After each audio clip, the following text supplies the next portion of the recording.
이번에는 김현지 제1부속실장 얘기를 해봐야 될 것 같은데 친하시죠? 요새 친해야 되는데. 자, 일단 김현지 원래 이제 총무비서관이었는데 제1부속실장으로 자리를 옮겼고 하필이면 이 자리를 옮긴 시점이 국감에서 총무비서관으로서 출석을 하냐 마냐 증인으로서 나오냐 마냐 이 논란을 겪는 와중에 자리를 옮겼기 때문에 사실은 논란이 더 커졌습니다. 대통령실에서도 지금 국회에서 이런 논란이 있다라는 걸 뻔히 아는데 이 시점에서 왜 보직 변경을 시켰는지 이게 좀 궁금하긴 해요. 물론 대통령실에서 얘기하는 거는 원래부터 예정된 인사였다라고 얘기를 하지만 또 굉장히 공교롭잖아요. 시점이. 어떻게 보고 계세요? 네, 오얏나무 밑에서 갓건을 매지 마라. 그거 비슷한 거죠. 네. 서로는 조금 더 있다 하시지. 그런 생각도 들어요. 네. 시기적으로 좀 안 맞고. 네. 이번에 인사 내용은 여러 가지 괜찮습니다. 네. 김현지 총무비서관이 1부속실장을 하는 게 전 더 맞다고 생각하고요. 또 김남준 부속실장 대변인 아주 잘 시킨 것 같아요. 네. 원래 언론인들하고 접촉면이 좀 있는 사람이고요. 그전에도 대변인을 오래 했던 사람이고 굉장히 언론 감각이 좋습니다. 네. 뛰어난 사람이고 이거 아주 제자리를 찾았다. 그다음에 언론에서 아직 주목을 잘 안 하시던데 윤기천 네. 이 부속실장이 지금 총무비서관으로 갔는데 네. 이분은 아주 쉽게 말씀드릴게요. 어공과 늘공 중에 늘공이에요. 성남시에서 네. 오래 계셨던 공무원이라고 제가 아까 장관님한테 물어봤습니다. 이런 사람을 총무비서관을 시키는 게 맞는 겁니다. 사실은 처음부터 김현지 보좌관을 왜 총무비서관을 시켰을 거라고 좀 약간 그러셨어요? 걱정이 있었거든요. 네. 근데 이번에 하여튼 바로 잡힌 거고요. 아무튼 그럼에도 불구하고 이 시기 때문에 좀 오해를 받는데 이 문제는 김현지 부속실장이 국회 국정감사에 청문회 증인으로 나오면 돼요. 네. 나오면 그냥 다 모든 오해가 다 풀린다. 논란이 사라진다. 그리고 제가 볼 때 못 나올 이유도 없고요. 네. 이미 뭐 우상호 정무수석, 한정혜 정책위 의장 다 아마 나갈 거요 이렇게 네. 얘기를 하고 있어요. 100% 오늘 한겨레 네, 인터뷰에서 그렇게 100% 나갈 얘기했고, 거다. 네, 이렇게. 한정혜 정책위 의장도 뭐 나가는 걸로 알고 있다 이렇게들 네. 얘기를 합니다. 그래서 이 문제는 의외로 이거 별거 아니었네 이렇게 쉽게 풀릴 가능성이 있다고 생각합니다. 네. 시기가 이렇게 된 거는 저는 이번 인사의 제일 핵심은 아까 말씀하셨던 것처럼 대변인 보강이라고 생각하거든요. 네. 근데 강효정 대변인이 좀 몇 가지 잘 하시지만 몇 가지 이렇게 실수가 약간 있었죠, 충돌이 그동안. 있었던 게 네. 유엔 총회 나가시기 바로 직전이었지 않습니까? 그러니까 그러고 나서 그러니까 유엔 총회라는 기간 동안에 새로운 대변인이 결합하거나 체계에 변화를 주기는 어려웠을 거라고 생각합니다. 그 미리 관리를 하기는 잘해야 어려웠다. 되는 거니까. 네. 저는 다녀와서 바로 그 인사를 하려고 했는데 하필이면. 몰랐잖아요. 네.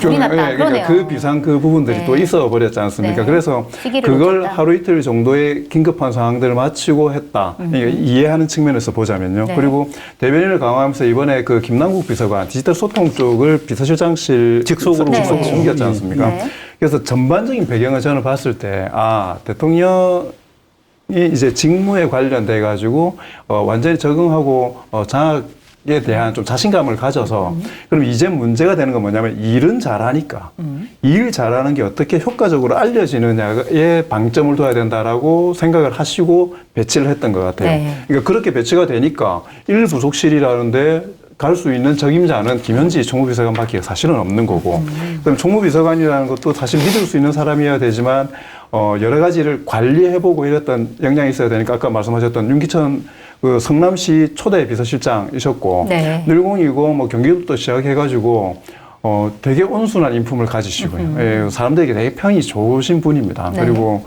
뭐 기본적으로 대통령에 대한 존경과 그다음에 그 마음을 잘 이해하는 그 가지고 있고 총무비서관으로서 저는 딱 저격이라고 생각이 들고요. 예. 근데 문제는 뭐냐면 왜 처음부터 그렇게 안 했을까? 아까 말씀하셨던 것처럼 사실 인수위 없이 바로 들어갔기 때문에 네. 대통령 입장에서는 그 일은 일대로 하는데 그러니까 내부를 이게 단돌이 하는 거 있지 않습니까? 총무비서관 제일 그 부속실장 같은 경우에는 정무적으로도 훈련이 돼 있고 그다음에 본인이 가장 신뢰할 수 있는 사람이 일단은 기반을 잡을 때까지는 있어야 된다라고 판단을 했던 것 같습니다. 네. 그런 차원에서는 출발할 때는 사실 저격이었어요. 예, 총무비서관. 저는 사실은 김남준 실장도 잘 아니까 대변인으로 가지 않을까 생각을 했었어요. 왜냐면 청와대 그 대통령실의 대변인은 주는 글을 읽는 사람이 아니지 않습니까? 네. 그러니까 기본적으로 한 7, 80 정도는 대통령으로부터 이야기를 듣고 하지만 나머지 20, 30 정도는 본인이 유추해서 대통령의 입장이라고 이야기를 하더라도 네. 그게 맞다라고 이야기될 수 있는 사람이 해야 되는 거예요. 판단력이 굉장히 중요하군요. 예를 들어서 그게 틀렸다 하더라도 대통령과의 소통에 있어가지고 신뢰를 가지고 바로 잡을 수 있는 사람이 사실은 대변인을 해야 되는 겁니다. 네. 근데 강유정 그 전 의원 같은 경우, 대변인 같은 경우에는 이게 본인의 한계가 아니라 네. 어쩔 수 없이 지금까지 정치를 하거나 이랬던 이 개인의 역사의 한계라는 거는 있을 수밖에 없으니까. 접점이 그렇게 그렇죠. 길지 않았으니까. 그러다가 이제 어느 정도 그 유엔 총회 그거까지 끝나고 이쪽에 또 특히나 직전에 약간 문제가 됐던 부분이 있으니까 좋은 계기가 되는 거잖아요. 그래서 저는 이제 하고 싶은 대로 바로 잡힌 인사를 하신 거다라고 생각을 합니다. 네. 근데 하필이면 시점이. 그게 있네요. 네. 근데 저도 마찬가지입니다. 네. 야, 이렇게 난리를 치다가 출석하면 어떻게 할 건데? 아니 근데 민주당에서는 애초에 왜 증인에서 뺀다고 그런 거예요? 근데 저는 그거는 네. 생각했으면 좋겠어요. 그러니까 우리가 이 화면으로 보거나 글로 볼 때 김현지 비서관 국회 출석, 네. 외막나, 대통령 위에 있냐, 뭐 이런 게 있잖아요. 문자나 활자로 보면은 네. 그냥 출석하면 되지. 네. 근데 네. 실제로 살아있는 사람이거든요. 예. 이 사람이 만약에 출석했을 때 당할 그 인간적인 모멸감과 지금 저쪽에서 뭘 합리적으로 물어보려고 부르겠습니까? 네. 국민의힘에서. 뭐든지 다 끌고 와가지고 지금까지 나왔던 헛된 다 증명되고 했던 모든 헛소문까지 다 해서 망신 주고 대통령을 끌어당기려고 하고 사실 이 목적인 거잖아요. 네. 그래서 저는 잘 아는 사이이기 때문에 피할 길이 있으면 좀 피했으면 좋겠다라는 생각은 사실은 들어요. 근데 그런데 지금은 그럼에도 불구하고 총무비서관이 안 나간 적이 없었으니까. 저는 출석할 거라고 생각합니다. 네, 그래요? 그래야 되고요. 네. 그래서 이제 지금 정채 기자 말씀이 맞아요. 총무비서는 원래 국회 국정감사 나가는 사람인데 네. 그런 아쉬움이 있어요. 그래서 민주당 원내대표단에서 애초에 알았다. 내 좀 알아보고 답변해 줄게. 이렇게 했으면 됐는데 처음부터 너무 철벽 방어를 했던 게 좀 오히려 화를 네. 키웠다 이런 생각이 들고요. 이게 이제 요새 좀 기분이 나쁜데 왜냐하면 이제 야권에서 정권을 공격하는 게 원래 야당 역할이니까 제가 굉장히 너그러운 사람입니다. 그런데 네. 김현지 실장을 자꾸 V0라고 그러니까 그 V0. 용어를 함부로 쓰면 안 되는데. 이게 이제 김건희 V0, 네. 윤석열 V1 그래요. 이거잖아요. 네. 이게 이제 남녀 관계까지도 이제 비화시키고 싶구나. 이제 이런 생각이 들어요. 또 이 얘기를 제가 알기로는 먼저 꺼낸 사람이 또 이준석 대표더라고요. 후보 토론회 때 젓가락 발언이라고 네. 이런 그런 사람이 또 이런 얘기를 하고 굉장히 좀 기분이 안 좋은데 네. 아무튼 지금 제 얘기를 하고 싶어서 이걸 얘기를 한 게 아니고 네. 이 김현지 실장에 대해서 우리 장관님 많이 아시니까 제가 좀 저도 물어볼게요. 네. 일단 궁금해요. 언제부터 이재명 대통령하고 일을 한 건지 주로 그동안에 무슨 일을 한 건지 좀 설명을 해 주셨으면 좋겠어요. 그러니까 저도 잘 안다고 생각을 했는데 제가 사실은 김현지 비서관하고 같이 매일 거의 이렇게 보면서 일을 했던 건 2013년부터 17년까지 성남시에 있을 때입니다. 그때 네. 김현지 이제 실장이죠. 김현지 실장은 성남의제 21이라고 시민단체. 근데 시에서 그때는 시에서도 시민단체들에게 공간들을 많이 제공을 하기도 하고 네. 협력 관계들을 많이 가지니까 거기에 사무국장을 하시면서 있었고 저는 비서실에 있었고. 그러니까 성남시 소속이 아니었군요, 김현지 비서관은. 그렇죠. 네. 시 소속은 아니었습니다. 네. 그러면서 그러니까 오히려 어떤 문제에 대해서는 오히려 시민단체 입장에서 필요한 부분들을 이야기하고 네. 대외적인 소통도 잘 되고 그러니까 거의 성남에서 오랫동안 그 시민운동을 하고 그 이전에는 시민단체에서 국장을 맡고 대통령께서 위원장을 맡고 이러면서 성남 토백이에요. 시민운동을 같이 해왔었죠. 관계군요. 예. 그래서 간사 역할들을 하고 실무적인 부분들에 있어서 그래서 성남시에서는 사실 일어나는 모든 일들은 그 이면의 내용들까지 다 꿰뚫고 있을 정도로 일을 잘하고 활동력이 있는 사람입니다. 그러면 그리고 공직으로 들어온 건 언제부터예요? 공직은 저는 제가 봤을 때 경기도 들어갔을 때인데 그때는 제가 이제 다른 데 있어가지고 네. 경기도에서는 비서실에 이제 비서실에. 정확하게 위치를 아하. 해가지고 네. 움직이고 있었고요. 그때는 경기도가 되니까 캐파 커지지 않습니까? 네. 그러니까 이게 성남시는 사실은 이재명 대통령께서 성남시를 너무 잘 딱 알고 근데 경기도 정도의 범위가 되기 시작하면은 조금 더 직접적으로 논의하고 또 책임지고 일을 분담해야 되니까 네. 저는 그런 취지에서 그리고 역량이 충분히 검증이 돼 있고 신뢰관계가 충분히 검증돼 있었기 때문에 비서실로 들어왔던 것 같고요. 저는 출석할 거라고 생각되는 이유가 뭐냐면 예. 성남시에 있을 때 그런 일이 있습니다. 그러니까 시의원 저쪽 당 시의원이 시비를 걸어가지고 나중에는 그 문제가 없었다고 했었는데 네. 시에서 이 아까 성남의제 21 그쪽으로 뭔가 이렇게 지원금을 주고 이랬던 게 과정상에 문제가 있다라고 문제 제기를 하면서 급여를 못 나가게 좀 조치를 이렇게 했었어요. 아, 네. 네, 그러니까 영원히 했던 건 아니고 뭔가 이래서 약간 이게 좀 이 소송도 아니고 그런 좀 분쟁이 있었습니다. 네. 그러니까 김현지 국장으로서는 그때 당시 국장으로서는 얼마나 화가 나겠습니까? 진짜 일을 딱 잡으면은 책임성 있게 하는 사람이니까 밤낮 없이 일을 하고 했었는데 그리고 이 문제가 마치 성남시가 뭔가 잘못했다라고 이게 드러나는 것 같으니까 시의회나 이런 데 나가가지고 증언하겠다고 이야기하겠다고 배차게 치고 나가겠다고 했었는데 네. 막았죠. 일이 커질 수 있다. 근데 본인의 사실은 그 프라이드나 이런 것도 있는 거잖아요. 근데 두말하지 않고 출석 딱 안 하고 참습니다. 그리고 네. 몇 달 동안 급여 받지 않고 딱 버텨요. 네. 네.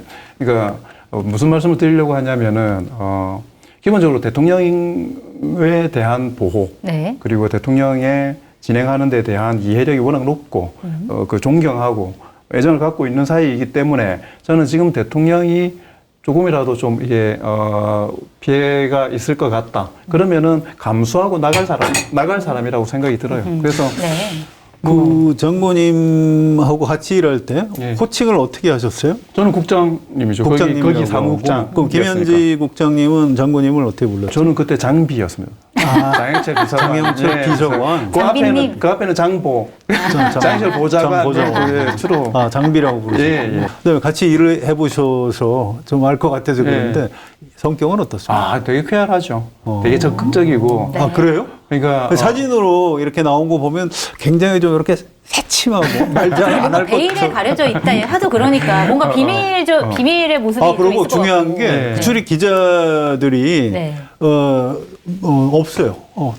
접점이 면이 없어. 없어요. 그러니까요. 그러니까 김남준 그 신임 대변인하고 완전히 달라요. 그러니까 그래서 진짜로 성격이 그럼 오히려 좀 소심하신 아닙니다. 거예요. 오히려 그러니까 성남시는 오지랖이 넓다고 하죠. 그러니까 이게 사람들의 예를 들어서 굳은 일이든 좋은 일이든 그냥 안 지나치는 사람이에요. 그러니까 네. 아니 시민운동을 하면서 간사를 하면서 갈 수 있었고 신망을 받았던 이유는 사실 그런 부분들이 있기 때문에. 근데 왜 저 기자들은 왜 안 만나요? 왜 안 만나냐면 그건 본인의 일이 아니라고 생각을 할 거예요. 네, 그래요? 그러니까 그리고 또 기자분들 만났을 때 혹시 잘못 전달될 수도 있는 거고, 그다음에 본인이 하는 일들 중에는 의원실의 보좌관이었잖아요. 네.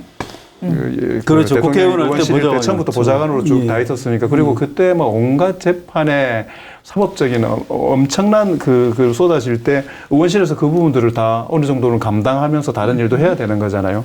그러니까 본인의 말과 이렇게 표현에 무게감이 있기 때문에 좀 그거 피하는 것도 쉽지 않은 일입니다. 이거 피해서 편한 게 아니고. 어쨌든 언론 담당이 아니었다. 그렇죠. 김현지 비서관은. 그러니까 주로 네. 그 역할을 그래서 했던 게 대부분이 김남준. 네. 저도 이제 김남준 대변인이랑 하시죠. 주로 통화했던 기억이 납니다. 잘하죠. 김남준 대변인은 네. 그 부분에 있어서는 탁월한 사람이에요. 기자들이랑 접점이 굉장히 좋고. 이게 김현지 실장 관련해서 최근에 이제 특히 이제 보수 쪽 언론 논객이나 이런 사람들이 자꾸 뭐 측근 실세, 그래서 뭐 인사를 김현지가 다 한다, 만사, 현통. 뭐 이제 뭐 원래 언론이라는 게 좀 그런 면이 있으니까. 그런데 가끔 이제 저하고 만나서 얘기하는 보수층 논객들 중에 김현지가 그렇게 세다며 이렇게 얘기를 해요. 네. 그래서 또 저도 이제 기자니까 취재를 해서 알고 있는 게 있지 않습니까? 네. 어떻게 얘기를 해줬냐면 측근 실세가 아니고 실무 측근이다. 실무 측근. 제가 그렇게 정리를 네. 해줬어요. 그래서 이를테면 사람이 일을 할 때 뭐 대통령이 모든 걸 다 메모할 수도 없는 거고. 그래서 자료가 온다 그러면 우선 우리 뭐 비서한테 좀 보내주세요. 그리고 나중에 자료 다 받았죠? 어디서 온 거 있지? 그거 좀 정리해서 올려주세요. 그걸 받아보는 이를테면 그런 역할로 알고 있다. 그래서 이를테면 그 대통령실에 들어가서도 그런 일을 하는 거지. 그러니까 실세라는 말은 뭔가 좀 안 맞는 것 같다. 그래요? 제가 이렇게 설명을 했어요. 맞아요. 인사 문제가 어디에서 사단이 나냐면은 두 가지 정도인데, 하나는 소스 자체가 잘못됐을 때 사단이 나죠. 아무리 그래도 이 잘못된 사람을 뽑아버리면은. 또 하나는 뭐냐면은 이 사람에 대한 평가나 아니면 이 사람에 대한 주변의 세평이나 아니면은 이 사람에 대한 뭐 대통령이나 의사결정권자의 의사가 전달되는 과정에서 왜곡되면은 인사가 사단이 나는 겁니다. 네. 그러니까 이 사람이 막 좋다고 이런 문제가 있다라고 했는데 중간에 있는 사람이 그것만 싹 빼고 좋은 이야기만 이야기를 딱 하게 되면 이 사람이 발탁이 됐는데 알고 보니 엉망이 되는 거지 않습니까? 네. 제가 왜 이야기를 하냐면 김현지 비서관은 메시지 전달에 있어서 가장 가감 없이 전달할 수 있는, 신뢰할 수 있는 메신저입니다. 그러니까 네. 본인이 본인이 판단하지 않고 그대로 그렇죠. 넘긴다. 본 정보에다가 손을 대거나 가공할 가능성이 0%다. 저는 없다고 생각합니다. 좋습니다. 근데 물론 예를 들어서 제가 주장한 것도 그런 거예요. 그러니까 문제는 뭐냐면 검증된 상품을 인터넷 최저가보다 저렴하게 판매하고 있는 마켓하니 쇼핑몰에서 구수한 누룽지를 준비를 했습니다. 청정 지리산 자락의 유기농 현미로 만든 현미 숨 누룽지는 누구나 편하게 먹을 수 있도록 곱게 분쇄한 후에 개별 포장으로 담았습니다. 바쁜 아침 간식이 필요할 때, 차 한 잔이 생각날 때 뜨거운 물로 3분이면 완성. 현미라서 더욱 건강한데 가격은 저렴합니다. 주문 방법은 유튜브 화면 좌측 하단을 클릭하시거나 포털에서 마켓하니를 검색하셔서 주문하시면 됩니다. 자, 총무비서관이라는 직책이 있으면은 행정관들이나 이런 인사는 하잖아요. 네. 그건 해야죠. 누구나 다 본인이니까. 해요. 그거는. 그리고 그렇다고 해서 본인이 독자적으로 합니까? 그걸 가지고 쭉 뽑고 의원들 의사도 듣고 보좌관들 주로 많이 추천하니까 좋은 사람들 추천해가지고 갈잖아요. 가르는 데 있어가지고는 총무비서관은 자기의 인사의 원칙을 가지고 거르지요. 네. 그러고 나서 비서실장한테도 가고 최종적으로 뭐 VIP까지 보는지는 잘 모르겠지만은 어찌됐든 그거는 그 사람에게 주어진 권한인 거예요. 그다음에 고위급 인사를 할 때 아까 이야기했던 것처럼 가장 대통령이 지금 거리에 있었던 사람이니까 얼마나 많은 정보들이 오겠습니까? 기자들하고 연락을 안 해서 그렇지 다른 사람하고 연락을 안 하는 건 아니잖아요. 네. 그리고 그거는 국정 운영에 필요하다고 생각하면 정보를 수집해서라도 들어야 되는 게 마땅한 거죠, 그게. 저는 그러니까 측근이라는 게 나쁜 게 아니고 정치적 책임에 관련된 부분이기 때문에 그 오는 부분들을 저는 잘 전달했을 거라고 생각합니다. 그리고 대통령의 뜻도 잘 전달해서 집행했을 거라고 생각합니다. 네. 그러니까 문제는 그런 게 있죠. 근데 그럼 인사 몇 개 잘못된 거는 그게 왜 김현지 비서관만의 책임이겠습니까? 아니, 그거는 그 책임이 아니라 사실은 뭐 예를 들어서 강선우 여가부 장관 후보자 관련해서 네. 그만두라고 얘기한 게 전달을 한 거죠. 네, 뭐 김현지 그걸 뭐 비서관이었다 뭐 김현지 이런 비서- 얘기들. 아니 그걸 김현지 총무비서관이 안 되겠습니다. 잘라야 되겠습니다. 이렇게 결심했겠어요? 그런 그럴 건 리가 없는 거지요. 근데 이제 그걸 그래서 실세란 말은 제가 안 맞는 것 같다는 건데 실세는 자기 정치를 하고 자기 권력이 네. 있는 사람이 실세인데 네. 아니 김현지 실장이 무슨 권력이 있고 그냥 심부름만 그대로 하는 거죠. 잘못된 거 잘된 거 그대로 고지식하게 보고하고 그러니까 이재명 대통령도 오랫동안 뭐 믿을 수 있는 거죠. 사람이고 신뢰하는 거 아닌가요? 네. 맞는 거죠, 제 얘기가. 저는 그렇게 생각합니다. 그러니까 모르겠습니다. 그렇잖아요. 이 인사에 관여하게 되면 어떻게 되냐면요. 되는 사람은 한 사람이고 되고 싶어 하는 사람은 한 20명, 30명 됩니다. 그렇죠. 그러면 어떻게 되냐면 그 인사 결과 나오고 나면 19명이 불만 가집니다. 19명이 뭐라고 하고. 네. 자, 언론에서도 소스가 돼서 자기한테는 소스를 주면 좋은 사람인데 다른 데 주고 본인한테 안 주면 나쁜 사람인 거잖아요. 안 좋은 사람인 거잖아요. 그리고 소스 자체가 안 돼버리면 더 안 좋은 사람인 거지 않습니까? 그러니까 그런 부분들을 감수하면서 자기 일을 하고 있었다라고 저는 생각합니다. 그래서 어쨌든 그러니까 이게- 뭐 국감에 나오면 그냥 모든 게 다 물론이죠. 끝나는. 근데 이제 인사 그 전에 이제 공천 때도 그 비슷한 현상이 있었고요. 이제 그때 이제 공천에서 좀 억울하게 탈락한 분들도 있고 뭐 그런 건데 그분들 중에 이를테면 좀 비겁한 것 같아요. 차라리 이재명 대표를 비난을 하는 게 맞는 것 같은데 그렇게 안 하고 아이고 뭐 김현지가 장난쳤대 정진상 실장이 다 했대 뭐 이런 식으로 하는 거예요. 네. 아니 그럴 리가 있냐. 아니 김현지 정진상 이런 사람들한테 이재명 대표가 권한을 줬겠냐. 그래도 이제 사람이 이제 자기가 뭔가 안 좋은 일이 벌어지면 뭔가 핑계를 찾아야 되니까 그래서 김현지 보좌관이 좀 불필요하게 욕을 먹는 장면을 제가 좀 본 게 있어요. 그래서 그거는 전혀 사실이 아니라고 저도 알고 있습니다. 네. 두 분의 핑퐁 되게 재밌네요. 네. 어쨌든 국감에 나와서 이 방송을 김현지 실장이 봐야 되는데 이 정도로 했다는 걸 봐야 되는데 국감에 나와서 이런 얘기들을 그냥 좀 풀어줬으면 좋겠다 이런 생각이 드네요.